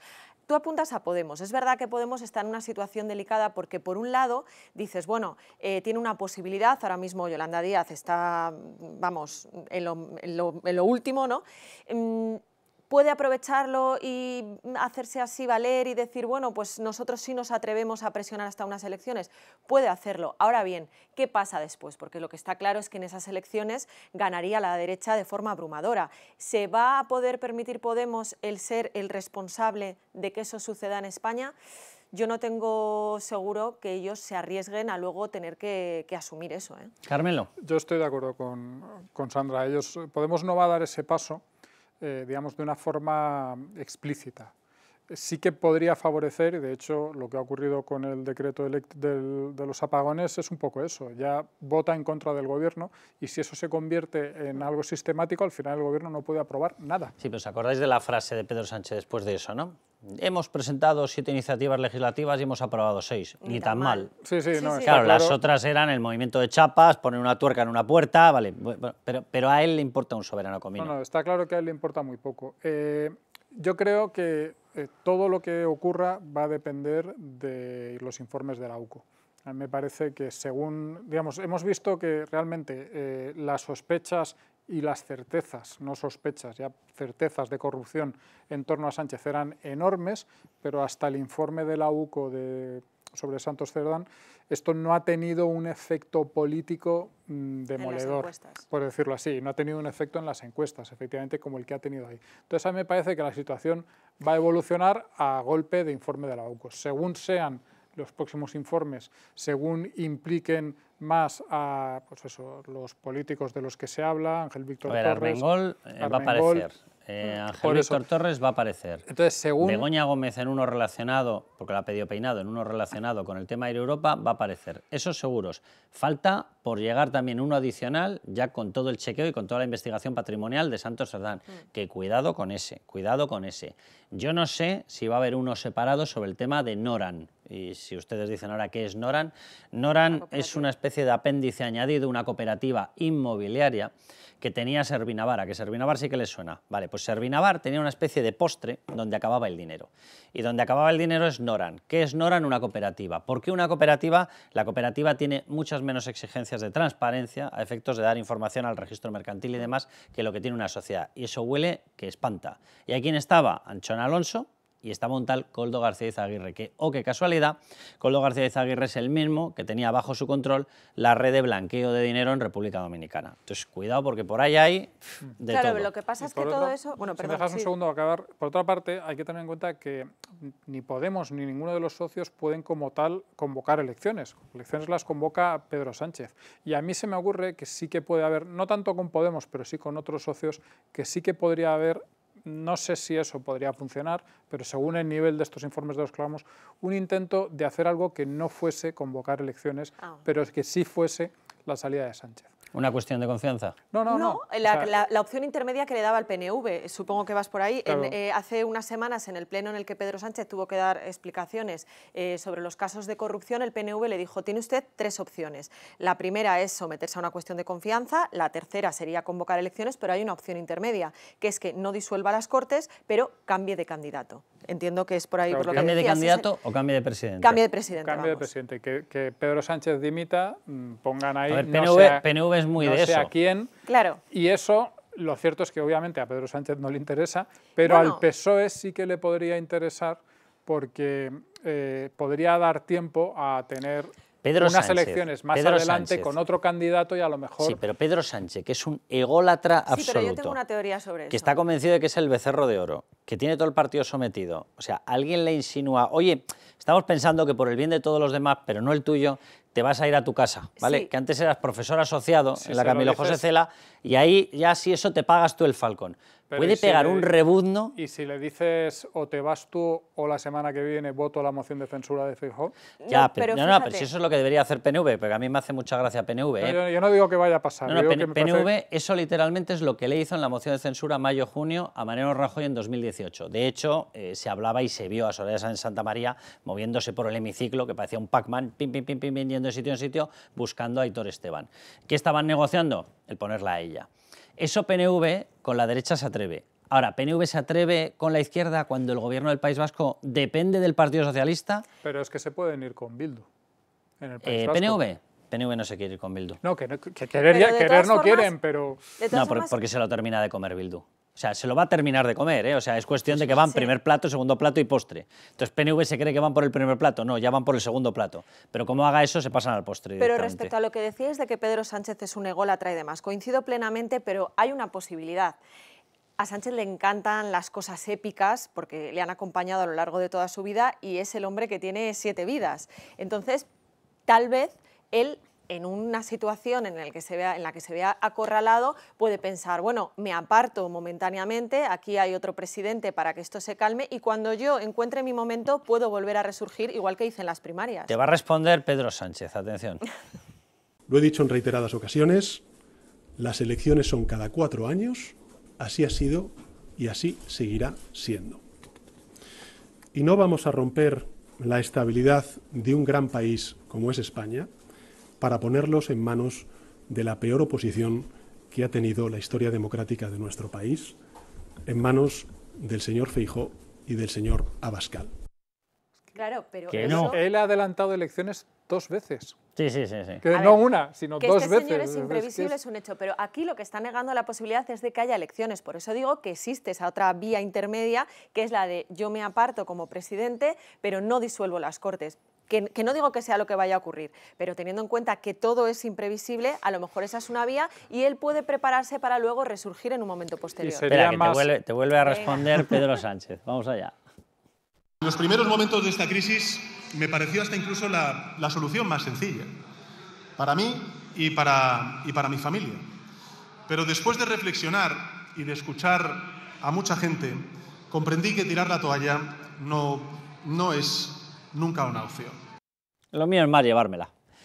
O sea, Pedro Sánchez no es de tirar toallas, más bien es de quedárselas. Pero, y a poder ser se queda la toalla, Carlos, el chiringuito, al que le da la toalla. Lo mismo de que no iba a adelantar elecciones, lo dijo cuántas veces en la anterior legislatura para Y luego hasta adelantar casi unas las semanas elecciones. antes. Y ahí me has Es decir, pillado. Si hay, cuando- si hay algo que caracteriza a este señor es que miente siempre. Claro, cuando decimos que miente siempre, es que miente siempre. Miente Vale. sobre el pasado, porque acaba de decir que las elecciones son cada 4 años, y él, no otro, las ha adelantado 2 veces, no una, sino 2, y miente sobre el futuro. Y probablemente, y digo miente porque, porque está dispuesto a hacer cualquier cosa, pero a día de hoy no lo sabe. Lo que quiero decir es que las circunstancias, o sea, al final es que, claro, en una democracia normal estaríamos hablando de apoyos parlamentarios. Y bueno, tiene más, tiene menos, probablemente cualquier gobierno que tuviese este nivel de apoyos parlamentarios ya habría convocado elecciones, pero aquí de lo que estamos hablando es de informes de la UCO, de gente imputada, de problemas legales, tal. Entonces, por eso digo, yo creo que el futuro a corto o medio plazo es imprevisible porque depende de lo que surja ahí, que a día de hoy no lo sabemos. Pero lo poco que se sabe, lo poco que ha trascendido, es que los informes no van a ser cosa de poco. No. Los informes y expresiones que utilizan directamente desde la investigación van a ser demoledores. Pero ahí también te digo que yo creo que desde el punto de vista de lo que es el Partido Socialista y de Pedro Sánchez, creo sinceramente que lo que digan esos informes les importa lo más mínimo, aunque sea lo más duro. Pero sí que yo pondría el foco más en los socios de gobierno y ahí entran en juego multitud de intereses. O sea, hay que pensar, por ejemplo, en Junts. Junts, Alianza Catalana, les está comiendo la tostada en Cataluña. Esta semana hemos tenido una noticia que puede parecer anecdótica o que puede parecer de tinte social, pero que también tiene su calado, que es la prohibición del burkini en las playas de Ripoll. Vale, muy bien, pero es que eso conecta con una parte del electorado de Cataluña que Junts comparte con Alianza Catalana. De hecho, hace unos meses Junts también puso sobre la mesa esta medida precisamente para ganarse a esos votantes. Con lo cual, en un contexto en el que Junts puede haberse amenazado por esta otra cuestión, a lo mejor puede actuar de otra manera. Pues dejadme que meta otro elemento en la balanza para analizar. O sea, lo que más temía Pedro Sánchez y lo que estaba convencido que le podía sacar desde dentro el propio Partido Socialista, gente contraria a él, era el tema de las saunas y el tema de los prostíbulos. Aquí lo hemos analizado en distintas ocasiones. Ha habido algunos juristas que dicen que es complicado judicializar ese caso. Ha habido algún otro, y estoy pensando en una persona que nada más y nada menos que tiene carrera y formación de magistrado, Fernando de Rosa, que dijo que sí que se podía. Cuidado con esta historia. Porque él estaba convencido, Pedro Sánchez, de que le iban a utilizar esto. ¿Y en quién estaba pensando? Él estaba pensando en que se lo podía utilizar un tal Zapatero y un tal Pepe Blanco para salvar los negocios que tienen a través del PSOE. Y Pepe Blanco ha empezado a aparecer en los papeles. Y Pepe Blanco puede buscar un intento de cortocircuito para salvar su posición. Que no sé si va a ocurrir, pero sé que en la cabeza de Pedro Sánchez, y Pedro Sánchez la cabeza la tiene para lo que lo tiene, salvo para una cosa, para la autodefensa. O sea, ahí activa la neurona y media que tiene. Y por introducir un elemento más político, pero creo que también puede ser significativo, vamos a ver qué pasa con la ley de la financiación catalana. Porque a día de hoy yo no tengo nada claro que vaya a superar el trámite parlamentario. Y si no lo supera, la situación política es insostenible tanto para Junts como para Esquerra, sobre todo para Esquerra. Entonces, a partir de ahí... Es decir, veremos a quién le interesa más y lo que les interesa más. Bueno, vamos a escuchar a Sánchez y les mostramos las últimas encuestas. Mire, sobre las encuestas, en fin, si fuera por las encuestas hoy no sería presidente del gobierno. Y ya le digo yo que cuando haya elecciones, las mujeres mayoritariamente volverán a votar al Partido Socialista. Bueno, déjenme que les muestre las elecciones, porque esta historia, las cuestiones proféticas, y más viniendo un mentiroso crónico como Pedro Sánchez, que les diga. Venga, vamos con las encuestas que han salido en julio, las principales. A lo mejor me estoy dejando alguna, pero bueno, hemos intentado recopilar las más llamativas. De DIM, del 17 de julio, este es el panorama. Desde aquí hasta aquí, cojan este listón, pues desde aquí hasta aquí, mayoría absoluta. La rebasarían clarísimamente. El Partido Socialista se queda en una posición 105-109. Veremos si esto es así, si siguen saliendo casos, si aquí no se hacen determinadas cosas, si reordenan los partidos para que sean claramente potentes y no para que les abran determinados flancos de información, pues esto no solamente debería estar aquí, sino que podría ir incluso más allá. Vamos a ver otra, porque la conclusión es básicamente la misma. Celeste, exactamente igual si se fijan, puede variar un poco, pero Partido Popular 158, Vox 44, es decir, estarían holgadísimamente por encima de la mayoría absoluta. Ya ha salido otra encuesta estos mismos días, Target Point, y aquí la tienen. El PSOE 106-108, fíjense en la posición de los comunistas. Les llamo comunistas porque son comunistas, y si les fastidia, pues que no sean comunistas. Sumar y Podemos, 10-11, 3-4, se han ido a una posición residual. ¿Quién se los come? El PSOE. ¿Pero el PSOE se los come engordando? No, el PSOE se los come adelgazando. Esto es una cosa maravillosa, a ver si nos libramos ya de toda esta historia, ¿vale? Esta daría una holgura o daría un margen un tanto menor, ¿vale? Partido Popular 150, Vox 48-49, pero también remarcarían el conseguir ese hito de conseguir esa mayoría absoluta y, por tanto, echar a Pedro Sánchez del gobierno. Las tres que han salido, las tres coinciden. No les muestro el CIS. Carmelo, ¿el CIS ha salido este mes? Creo que sí, pero yo es que le presto poca atención. No, por eso, ese era el cierre de la frase. O sea, ¿para qué les voy a contar mentiras tralará? Pues prefiero contarles cosas que son elaboradas con seriedad y ya está. Todas están mostrando esta situación de una mayoría absoluta. Pero absoluta no. Absolutísima. Absolutísima. El tema, el cambio, lo que hablábamos antes de que... Sí, sería irse a una órbita de 200 diputados. Exacto, después del caso del informe sobre Santos Cerdán... Perdóname, de 200 diputados, teniendo en cuenta que va fraccionado entre dos. Que si fuera uno, esto no estaría aquí, esto estaría aquí. Sí, sería bastante más. Después de ese informe sobre Santos Cerdán, esa mayoría de Partido Popular y de Vox, esa mayoría, quiero pensar que como mínimo de investidura, se ha ido a 200 escaños, algunas un poco por abajo, sí, un algunas por abajo, un poco por arriba. arriba. Es decir, pero se ha ido al entorno de 200 escaños. Nunca había estado ahí. Eso hay que decirlo, nunca había estado ahí. Y nunca en la historia democrática la derecha había rozado los 200, no, ni rozarlos.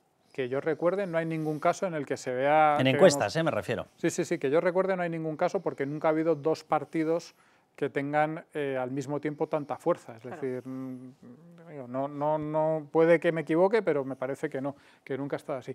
Y nunca ha estado tampoco en los últimos años. Digamos, con esta configuración actual de fuerzas a la izquierda del PSOE y de fuerzas a la derecha del Partido Popular, nunca ha habido una mayoría tan absoluta. Pero hay otro dato que es casi más interesante desde mi punto de vista. Nunca el PSOE ha estado como está en el entorno de los 100 y poco escaños. Incluso creo que alguna encuesta le daba ya 98. Es decir... Pero Pedro Sánchez sí que sacó por debajo. No, pero nunca, digamos, desde que está en el poder. Ah, vale, desde las vale. elecciones, porque sí, en porque las él sacó elecciones, 89, ¿no? Me parece 80, que fue. 85 creo bueno, que fue. Bueno, sí, 80 y pico, vamos. 85 fue en las últimas elecciones antes de la moción de censura, pero después se da la moción de censura, llega al poder y eso efectivamente significa un cambio.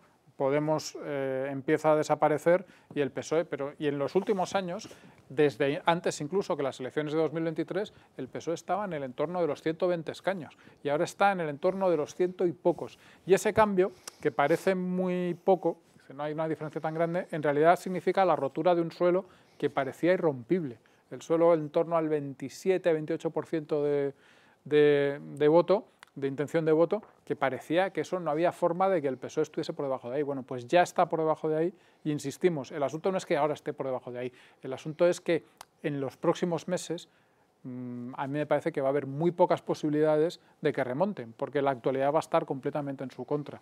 Bueno, seguiremos hablando de ello y estén ustedes atentos, es decir, vuelta de verano, a ver qué pasa, porque es verdad que hay gente, a ver, que no es que sean novatos en política, que están diciendo que sí, que a la vuelta de verano puede ocurrir lo que todos estamos deseando.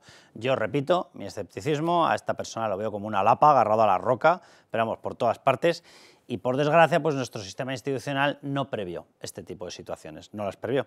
Es decir, esta historia de que tú puedas utilizar un tribunal constitucional para apuntalarte en el poder, anulando incluso decisiones de un tribunal supremo, esto no se previó. Pero bueno, tenemos esa Constitución y nos agarramos a ella y bendito sea, porque precisamente los que se la quieren cargar son los de enfrente, porque ahí va todo el catálogo de derechos y libertades. Las constituciones no pueden ser muchas veces lo cerradas que querríamos cada uno, por una cuestión de que luego tienen su derivada en leyes orgánicas, leyes ordinarias, etcétera. Tenemos que tener claro es que si viene una nueva no va a ser mejor que esta. No, totalmente. Esta fue fruto del consenso, etcétera. Entonces tenemos que trabajar con ella y defenderla. Bueno, vamos a otra historia, a una historia que no vamos a defender. Mónica García. Si cae Pedro Sánchez, caerá Mónica García. Es decir, que el número de botellas de champán no será una, o no serán 5, no serán 5 más 2 o más 3, ¿vale? 5 por uno, 3 por la otra persona.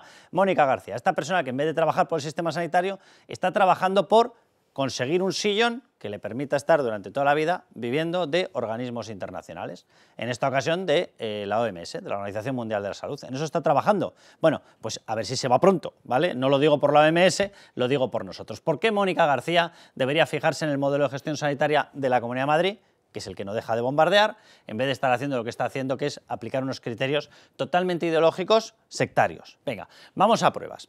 Efectividad del modelo de colaboración público-privada en Madrid. Este es el modelo que ha puesto en marcha Madrid.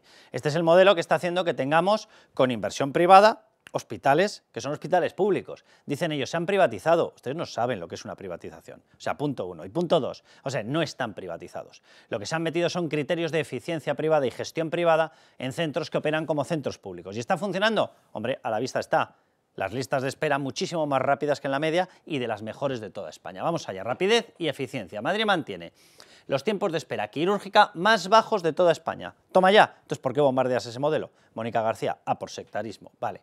También las primeras consultas con especialista presentan demoras muy inferiores a la media española. Optimización y ampliación de recursos. El modelo permite contar con una red mixta, lo que les explicaba, de hospitales. Mantienen la titularidad pública, es decir, cuando escuchen eso de que se han privatizado, es mentira, no tiene discusión. Si mantienen la titularidad pública, no son hospitales privados. Pero integran la infraestructura, tecnología y modelo de gestión privado. Y saben sobre todo que meten inversión privada, con lo cual nos cuesta mucho menos. Pero esto le debe molestar al comunismo. ¿Qué quieren que les diga? Acceso y equidad sanitaria gracias a la libre elección.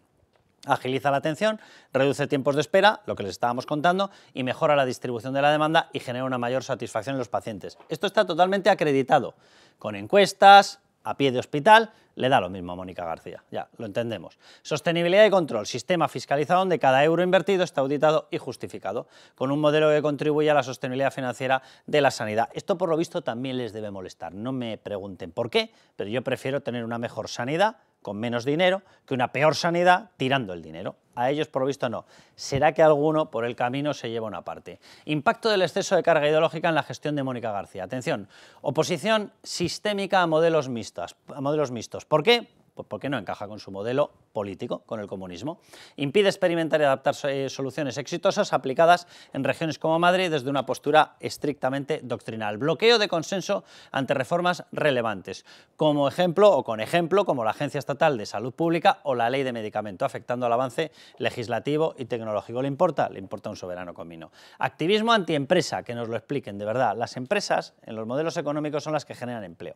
El resto, con recursos extraídos de la vida privada, destinan, por ejemplo, a la capa funcionarial, que en ocasiones es totalmente necesaria y en ocasiones está exagerada, pero quien genera ese desarrollo empresarial y ese desarrollo puro de empleo es precisamente esta capa, la capa privada de las empresas. Reformas regulatorias que prescinden del diálogo técnico y que buscan incrementar la intervención pública de forma unilateral. Y percepción de aislamiento del Ministerio frente a otros actores, falta de flexibilidad y ralentización en la solución de problemas como la sobrecarga asistencial, gestión del personal o atención a colectivos. Repito, esto debería revisarse, no solamente no lo revisa, sino que cada día lo agrava más. ¿Por qué Madrid es considerada referente mundial en colaboración público-privada en el tema sanitario? Bueno, pues se lo explicamos.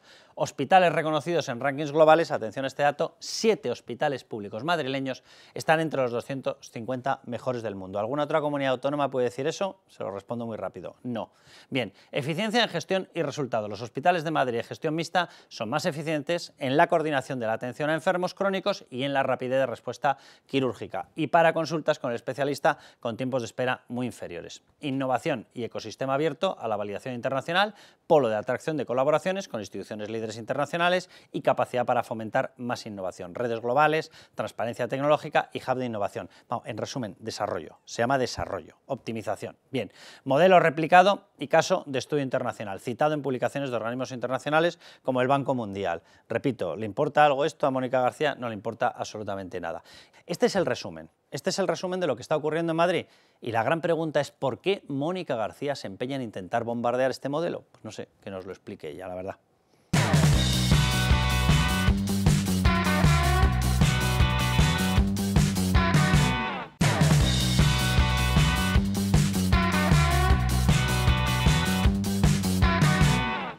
Bea García, vamos con el cupo catalán, este sistema de robo, extracción, esto no sería novedad en el Partido Socialista, pero en esta ocasión es con un único destino, quitarnos a todos los demás para dárselo a Cataluña, venga. Sí, no es novedad y además por la época veraniega, porque aquí con este gobierno, o sea, llega el verano y les entran ganas de romper España, o sea, es como le entra bueno, eso, la ansiedad. En otoño, invierno y demás también, sí, pero bueno, hace un año estábamos hablando de este tema, porque hace un año RC y el PSOE firmó la entrega de la llave de la caja, esa joya de la corona. Llevamos un año, bueno, prácticamente pasado y, bueno, pues este expolio a todos los españoles está cada vez más cerca. Hace un año Pedro Sánchez estaba tan feliz, tan contento por el acuerdo, que es que merece la pena escucharle, además ha empeorado mucho físicamente. Este es un magnífico preacuerdo para España y para Cataluña. Lo es. Y todos los socialistas quieren a Salvador Illa como presidente de la Generalitat de Cataluña. Todos. O al menos una mayoría amplia de socialistas. Quieren a Salvador Illa como presidente de la Generalitat de Cataluña. Y por tanto, pues ¿qué quieren que les diga? Yo estoy muy contento, estoy muy feliz. Reclamo, por supuesto, el respeto y el reconocimiento a un partido político independentista como Esquerra Republicana. Yo estoy bien, decía en la Dana, todos tranquilos, yo aquí estoy feliz. Nos importa mucho cómo esté este hombre, sí, sí. Mucho más que 46 millones de habitantes que hay en España. Nos importa mucho más Pedro Sánchez, claro. Pues ya ha empezado este troceo de la agencia tributaria, ha habido un nuevo pacto, en este caso ya es Generalidad, PSOE, pero bueno, independentistas por supuesto. Le entregamos primero, o ese es el plan de Sánchez, el IRPF en 2026, a ver a cuántos funcionarios secuestra en Cataluña para que se pasen a la agencia tributaria y empiecen a cobrar. Me temo que lo vamos a pagar nosotros, con Tiene pluses, pinta, sí, porque sí. si no, no va a querer ir, pero vamos, ni Perry. Incentivar de alguna manera. De hecho, Sí, ya sí. se cuenta que están pidiendo traslados, o sea, que quieren salir Obvio. escopetados de Cataluña. ¿Y por cuánto vamos a empezar? Por 25.000 millones extra del IRPF, eso es lo que pretenden los independentistas ya empezar a manejar en unos meses, porque es que estamos, vuelta del verano ya, unos meses, empieza la declaración del año que viene y hay que ponerse las pilas, que hay mucho dinerito en juego. Isabel Díaz Ayuso ha estado muy bien últimamente con sus discursos sobre este tema, está indignada lógicamente porque todo esto, la fiesta independentista la vamos a pagar todos. Es que claro, aquí estamos hablando de pasta, ¿vale? Que es lo que están pidiendo en estos momentos y lo que le está regalando Pedro Sánchez, pero solo pasta, no. Lo que están pidiendo los independentistas es tener las arcas llenas, que es lo que les faltó en el golpe separatista del 1 de octubre del 17. Con este sistema pasan a tener toda la información, pasan a tener todos los datos que necesitan del censo relacionado en materia fiscal, y pasan a tener la caja llena. Y pasan a tener bajo control el sistema de retenciones. ¿Retenciones qué significa? Las retenciones son lo que cobran en cada nómina, cada mes, que es el flujo corriente más importante que tienen las haciendas. Con eso se garantizan que si dan un golpe separatista o declaran una república independiente de Cataluña y todo este tipo de cosas, tendrían dinero para pagar a los funcionarios, policía, médicos, profesores, etcétera, para que no se les caiga el chiringuito. Pues todo esto es lo que le está regalando Sánchez. La presidenta de la Comunidad de Madrid ya, bueno, pues ha destapado todo el atropello. Hoy son casi 25.000 millones, pero el independentismo anticipa que aspira a 57.000 millones. Lo dicen claramente y lo tendrán, porque no son socios de Sánchez ni cómplices, eso era antes. Han subido de categoría. Hoy son los chulos del presidente. Como dice el diccionario, son rufianes. El presidente come de su mano, vive de ellos, vive para ellos. Él pone la cama y los españoles pagan. Al final es el resumen, los españoles pagan y los madrileños sobre todo, porque Sí, sí. ¿qué tenemos aquí? El cuadro de solidaridad que aporta cada región al sistema para pagar hospitales, para pagar colegios, para pagar guarderías. Pues aquí tenemos los saldos, saldos positivos y saldos negativos. Esto tiene, bueno, pues es lógico, si queremos un sistema regional solidario, pues la que más tiene paga más, el que menos tiene recibe más, y esto es lo que nosotros hemos acordado. Esto es lo que tiene un respaldo legal, un respaldo constitucional. ¿Que esto se puede modificar? ¿Que estos cálculos se pueden cambiar? Evidentemente que se pueden cambiar, pero lo que no puedes cambiar es sacar a una región, la segunda, que es Cataluña, sacarla del sistema. Y vamos a ver todos los agravios que se cometen contra Madrid, los insultos constantes que recibe la Comunidad de Madrid, su presidenta, la acusan de dumping fiscal, de aprovecharse de su situación porque es la capital de España. O sea, de dumping nada, baja impuestos porque puede, y el resto de comunidades autónomas también pueden hacer lo mismo. ¿Qué les impide a los catalanes bajar impuestos? Nada. La avaricia, ley, la avaricia fiscal. Pero es que hay veces que la avaricia rompe el saco, pero claro, si tienes a Sánchez de protector con el paraguas de todos los españoles, pues no. ¿Qué pasa aquí? ¿Cuál es la realidad de España? Que Cataluña, la segunda comunidad autónoma más rica del país y que aporta 2.000 millones al sistema, no estamos hablando de una cosa escandalosa, pues se quiere salir del sistema, quiere dejar de pagarlo. Entonces, ¿qué hacemos con ello? O sea, fíjate, una comparativa que es muy llamativa, o sea, ingresos tributarios homogéneos que supuestamente le corresponderían por criterios fiscales serían 28.000. Cuando se aplica la financiación efectiva, es decir, después de calcular los saldos y decir, oye, hay que aportar algo al sistema de solidaridad, por tanto, lo que te va a quedar no van a ser los 28.000, sino que te van a quedar poco más o menos 26.000.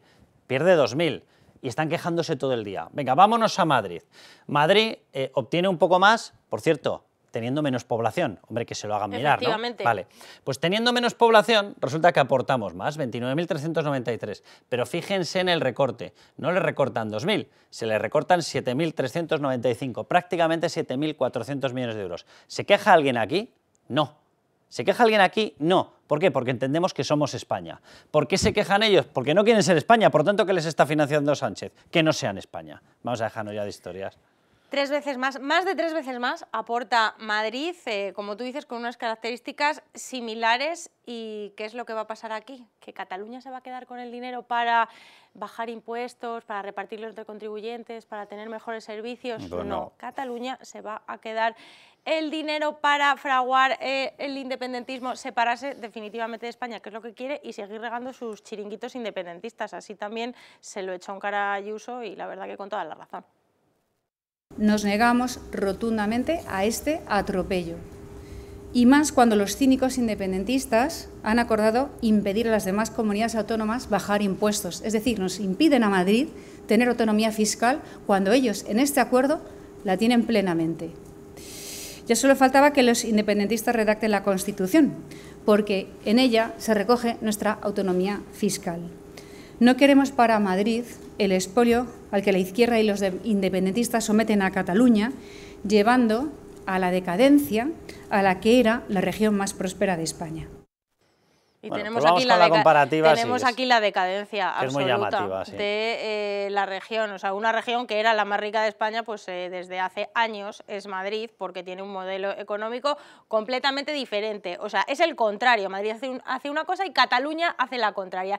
¿Y qué pasa? Bueno, pues que en PIB anual esta comunidad autónoma, la Comunidad de Madrid, es la locomotora del país desde hace años. Ya ha rebasado a Cataluña y no tiene visos de que en algún momento se vayan a cambiar las tornas, porque la brecha cada vez es mayor. O sea, cada vez Madrid crece más y cada vez Cataluña crece menos. En PIB per cápita... Hay que recordar, repito, ya lo hemos dicho antes, que hay menos población en la Comunidad de Madrid. Sí, que estamos hablando de 6 millones millones frente a 8 no debería millones. ser así por criterios naturales, a menos que sea por criterios políticos. Y alguien ha decidido que Cataluña tiene que pagar la generación de un Estado propio. Bueno, pues eso tiene un coste. Para empezar, un coste destructivo. Sí, y bueno, pues si lo vemos en PIB per cápita, vamos a verlo por habitante, renta per cápita por habitante, estamos en Madrid, que tiene 40.000 euros, más de 42.000, y Cataluña 35.000. O sea, es una diferencia abismal entre un ciudadano viviendo en Cataluña y un ciudadano viviendo en Madrid. El PIB anual, bueno, pues es que el de Madrid supera los 293.000 millones de euros y el de Cataluña apenas 281.000 millones de euros. Estos son los últimos datos que hay consolidados del año 2023. Pero es que seguimos y nos preguntamos por qué Cataluña está en declive. Pues deuda total. Vámonos a la deuda, que este es el segundo mochuelo de Pedro Sánchez, la condonación de la deuda catalana, que también no solo vamos a tener que pagar el cupo, sino que también vamos a tener que perdonarles la deuda, porque pobrecitos se han endeudado mucho. Es que ¿cómo no vamos a soportar los demás la deuda de Cataluña? El golpe separatista es suyo, ¿cómo no lo vamos a pagar? Claro. Es que de verdad, es que no tenemos vergüenza. 37.000 millones de euros de deuda pública tiene Madrid. Esto lo podemos criticar o no, mucha, poca, lo que sea, pero es que la catalana, con las mismas características, roza los 90.000 millones. 90.000 millones de deuda, y su principal acreedor, ¿quién es? Pues el Estado español, el malvado Estado del que se quiere separar. Es que le pedimos el dinero ahí. ¿Cuánto le vamos a perdonar? De momento 17.000 millones.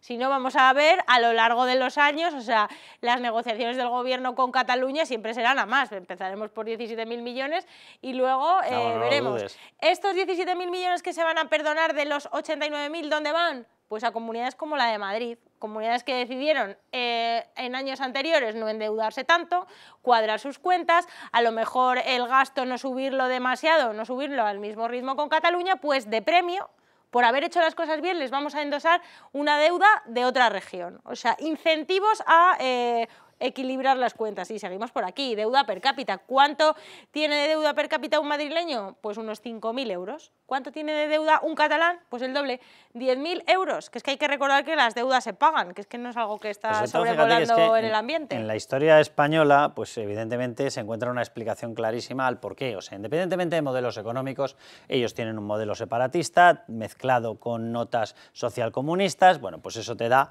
este tipo de parámetros, un desastre, una gestión mala.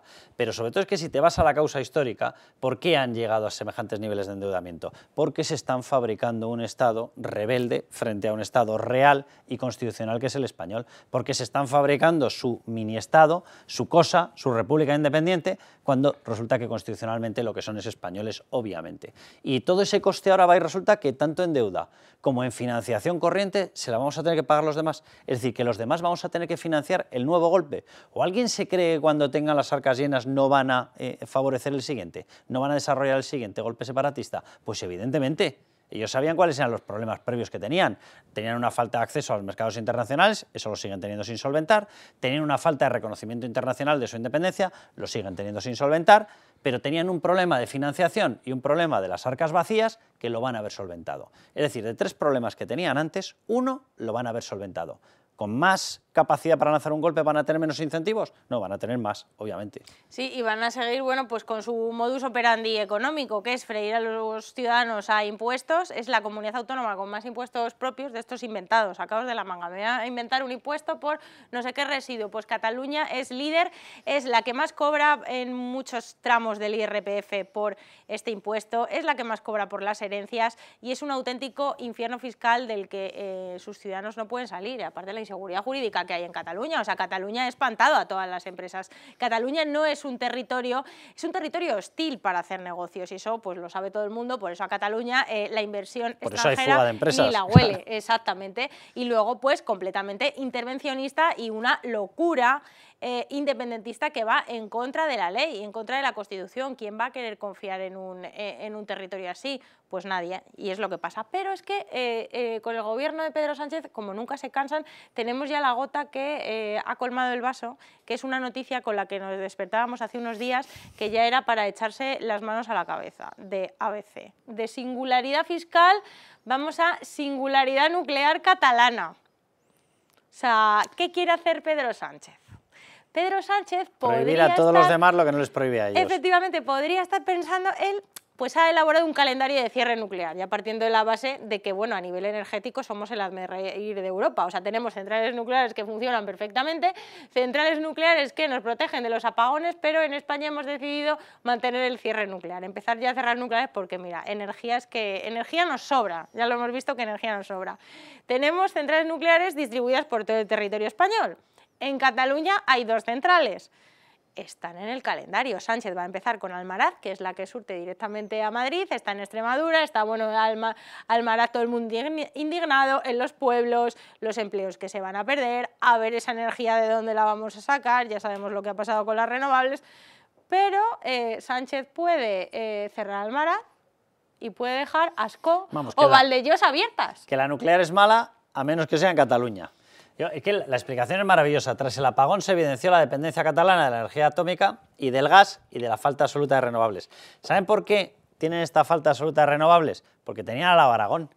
Entonces llenaron Aragón, han llenado Aragón de molinos, de paneles solares, etcétera, y decían, no, ellos que se lleven el coste, el impacto en naturaleza, ellos que se lleven el destrozo y nosotros nos llevamos la energía. Es que es así, literalmente. Y ahora dicen, no, pero ahora nuestra energía nuclear nos la mantienes. Y Pedro Sánchez, ese hombre que no miente más de 300 veces por segundo, resulta que va a acabar justificando que qué mala es la nuclear de Cataluña para acá, pero no de Cataluña hacia adentro. Es una cosa maravillosa.